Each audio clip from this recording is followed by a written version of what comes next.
Hello students, welcome to all in this class of social science. Dear students, in previous module we have discussed about the independent states Bengal, Awadh and Hyderabad. Today in this module we are going to discuss about another independent kingdoms, Sikhs and Marathas. Dear students, let's first discuss about the Sikhs. As you know that Guru Nanak was the first guru of the Sikhs. Sikhism was a religious reform movement, but later on Guru Gobind Singh, the 10th guru of the Sikhs, transformed them into a powerful political and military force. Guru Gobind Singh fought many battles against Aurangzeb. After the demise of Guru Gobind Singh, the institution of Guruship came to an end. So बेटा, गुरु नानक सिखों के पहले गुरु थे. Sikhism एक religious reform movement था, means एक धार्मिक सुधार आंदोलन था. बट बाद में गुरु गोबिंद सिंह ने सिखों के 10वें गुरु को एक powerful political and military force में बदल दिया.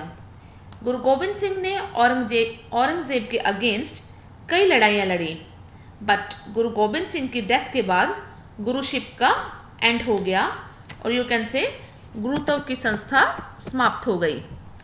Dear students, as Guru Gobind Singh demised, the Sikh leadership was given in the hands of his trusted disciple Banda बहादुर.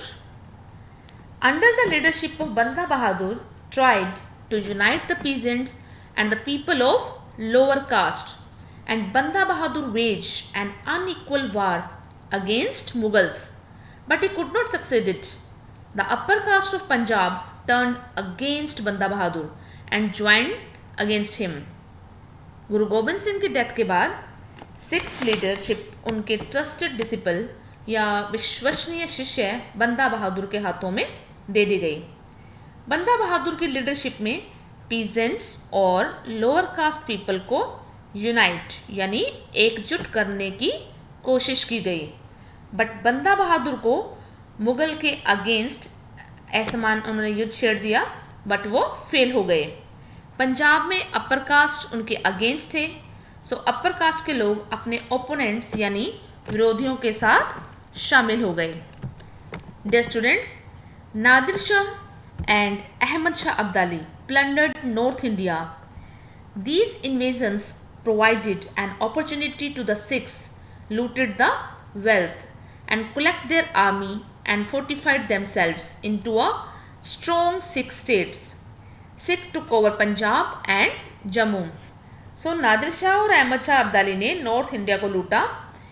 इन आक्रमणों से सिखों को धन लूटने की अपॉर्चुनिटी मिल गई और उन्होंने अपनी आर्मी को यूनाइट किया और इन स्ट्रॉन्ग सिख स्टेट्स में खुद को भी स्ट्रॉन्ग बनाया. सिख्स ने पंजाब और जम्मू पर अधिकार कर लिया और अपनी सत्ता संभाली. Dear students, do you know when Nadir Shah invaded North India, he took away the Kohinoor diamond. But when Maharaja Ranjit Singh became the emperor of Punjab, he brought it back to India. Means जब नादिर शाह ने north India पर attack किया था तो उसने Kohinoor diamond यानी कोहिनूर हीरे को छीन लिया था. बट महाराजा रंजीत सिंह जब पंजाब के एम्परर बने तो उन्होंने इसे वापस इंडिया लाया. Dear students, Maharaja Ranjit Singh rose to power at the end of the 18th century. He was a leader, brave soldier and an able administrator by his birth. When he got the throne, he captured Lahore and Amritsar. With his wisdom and bravery, he brought all the Sikh chiefs under his control and established a strong kingdom in Punjab. Ranjit Singh also conquered Kashmir, Peshawar and Multan. 18th century के end में महाराजा रंजीत सिंह को power मिली, means उन्होंने सत्ता संभाली. वो by birth एक leader, brave soldier और एक एबल एडमिनिस्ट्रेटर यानी योग्य शासक थे। जब उन्हें गद्दी मिली तो उन्होंने लाहौर और अमृतसर पर कब्जा कर लिया। अपनी इंटेलिजेंस और ब्रेवरी की वजह से, यानी अपनी बुद्धिमत्ता और बहादुरी से, उन्होंने सभी चीफ्स को अपने कंट्रोल में कर लिया और एक स्ट्रॉन्ग स्टेट इस्टेब्लिश किया। महाराजा रंजीत ने कश्मीर, पेशावर और मुल्तान को भी जीत लिया और उन पर विजय प्राप्त की। Dear students, the army of Maharaja Ranjit Singh was well equipped with arms and all soldiers were very well disciplined. The army of Maharaja Ranjit Singh was comprised of Sikhs, Gorkhas, Biharis, Odias, Pathans, Dogras and Punjabi Muslims. Maharaja Ranjit Singh strengthened his army by manufacturing cannons. महाराजा रंजीत सिंह की army well equipped थी, means हथियारों से सुसज्जित थी, और सभी soldiers उसकी army में वेल डिसिप्लिन्ड थे। महाराजा रंजीत सिंह की आर्मी में सिख्स, गोरखास, बिहारीज, ओडियाज, पठान्स, डोगरा और पंजाबी मुस्लिम इंक्लूडेड थे। महाराजा रंजीत सिंह ने अपनी आर्मी को कैनन्स यानी तोपों का निर्माण करके स्ट्रॉन्ग बनाया। Dear students, if we talk about the religious views of Maharaja Ranjit Singh, then we can say that he was very kind and tolerant towards other religions. He used his political power for the betterment of all the communities. The most trusted minister of Maharaja Ranjit Singh was Fakir Azizuddin, and his finance minister was Diwan Dinanath. Maharaja Ranjit Singh was not only a brave soldier but also a clever diplomat. महाराजा रंजीत सिंह दूसरे धर्मों के प्रति बहुत दयालु और सहनशील थे। उन्होंने अपनी सभी कम्युनिटीज़ की बेटरमेंट के लिए, भलाई के लिए अपनी पॉलिटिकल पावर का यूज़ किया। महाराजा रंजीत सिंह के मोस्ट ट्रस्टेड मिनिस्टर फ़कीर अजीज़ुद्दीन थे और उनके फाइनेंस मिनिस्टर दीवान दीनानाथ थे। महाराजा रंजीत सिंह न सिर्फ एक ब्रेव सोल्जर थे बल्कि एक क्लेवर डिप्लोमेट यानी एक चतुर कूटनीतिज्ञ भी थे। Dear students, the British attacked on Sikh empire and they took over the control in the east of Sutlej. Maharaja Ranjit Singh did not give any response to this action because he realized that the British army is superior than his own army. So diplomatically, he saved his own kingdom from them for a long time. But after the death of Maharaja Ranjit Singh, the British conquered Punjab. Means जब Britishers ने सतलुज के east में 6 states को अपने control में कर लिया तो महाराजा रंजीत सिंह ने इस एक्शन का कोई रिप्लाई नहीं किया, कोई रिस्पॉन्ड नहीं दिया, क्योंकि महाराजा रंजीत सिंह को रियलाइज़ हो चुका था कि ब्रिटिश आर्मी उसकी आर्मी से काफ़ी स्ट्रॉन्ग है। सो डिप्लोमेटिकली उन्होंने अपने खुद की स्टेट पंजाब को लॉन्ग टर्म तक उनसे बचा कर रखा। बट महाराजा रंजीत सिंह की डेथ के बाद ब्रिटिशर्स ने पंजाब पर विजय प्राप्त की और पंजाब को अपने कब्जे में कर लिया। Dear students, let's now discuss about one of the most important independent kingdom or power, that is Marathas. Shivaji was one of the most important and brave Maratha. He challenged the powerful empire of the Mughal when Aurangzeb was the emperor of Mughal kingdom. Shivaji founded the Maratha state. The strong Mughal authority disintegrated the Marathas, but brilliant Maratha commanders and statesmen fulfilled the hope of Marathas. Shivaji most important और एक brave यानी बहादुर मराठा थे. उन्होंने Mughals के powerful empire को challenge किया, एक चुनौती दी जब औरंगजेब मुगल एम्पायर के सम्राट थे.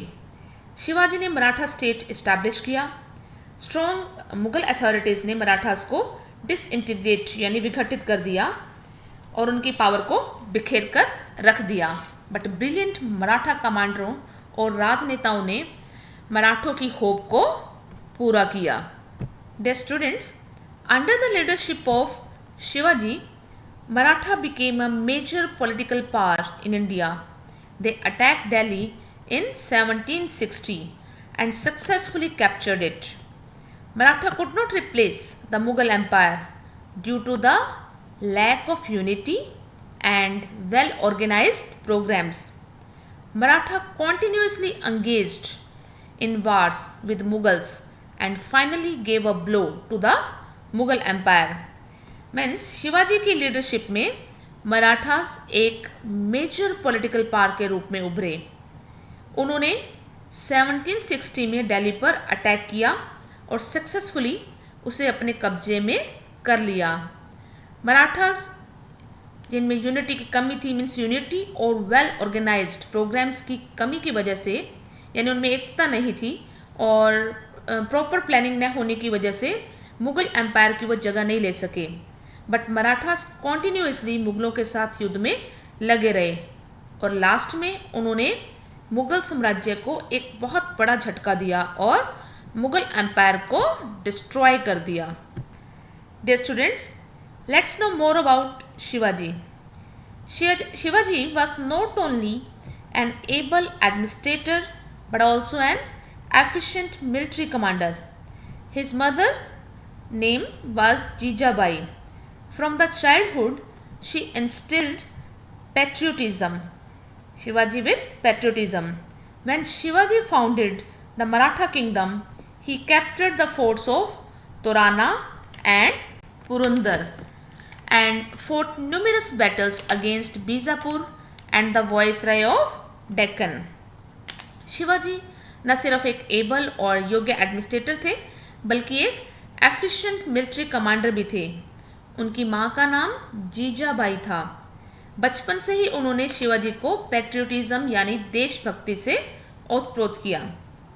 जब शिवाजी ने मराठा एम्पायर इस्टेब्लिश किया तो उन्होंने तोराना और पुरंदर के फोर्ट्स यानी इन किलों पर भी कब्जा कर लिया और बीजापुर और डेक्कन के वायसराय के अगेंस्ट कई लड़ाइयाँ लड़ी।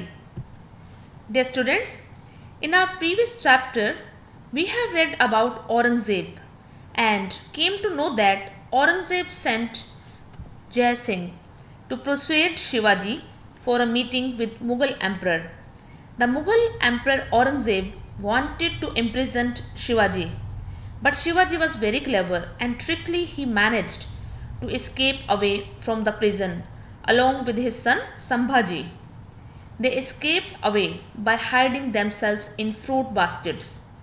औरंगजेब ने जय सिंह को मुगल साम्राज्य में मिलने के लिए शिवाजी को मनाने के लिए भेजा, but actually Mughal emperor Aurangzeb Shivaji को कैद करना चाहता था और उसने शिवाजी को कैद कर लिया। बट शिवाजी भी बहुत चालाक थे। उन्होंने चालाकी से अपने बेटे संभाजी के साथ वो जेल से वो भाग गए। वे वहाँ से फ्रूट बास्केट्स में खुद को छिपाकर भाग निकले। Dear students, Shivaji was so clever and trickious that Aurangzeb accepted his supremacy and also agreed Shivaji as a king of Maratha. Aurangzeb also granted him the Jagir of Berar. Dear students, Shivaji established a Hindu state and took the title of Chhatrapati and popularly known as Chhatrapati Shivaji.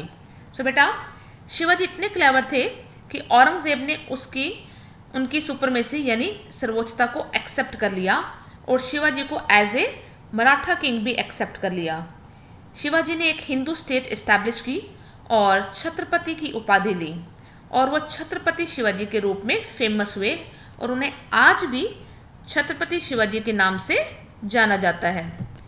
Dear students, there was a civil war between Shahu, who was the grandson of Shivaji, and his aunt Tarabai.